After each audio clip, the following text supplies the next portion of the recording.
আপনারা জানেন শিক্ষক সমাজের শিক্ষকরাই হচ্ছে একটি জাতির মেরুদণ্ড।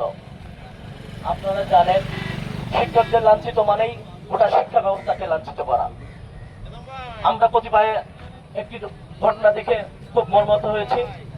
আমাদের এক শিক্ষক আমাদের এক ছাত্রী নির্যাতনের নামে যে ট্যাগ লাগিয়ে মিথ্যা মামলা দিয়ে তাকে জেলখানায় প্রেরণ করা হয়েছে, যা অত্যন্ত দুঃখজনক। আমি তীব্র নিন্দা ও প্রতিবাদ জানাচ্ছি এবং শিক্ষকদের শিক্ষিতদের পাশে থাকার একত্রতা ঘোষণা করছি। যে কোনো আন্দোলনে আপনাদের পাশে থাকার দৃঢ় প্রত্যয় আমি ব্যক্ত করছি। এই আন্দোলন চালিয়ে যাবেন যতক্ষণ না এর সুষ্ঠু সমাধান হয়।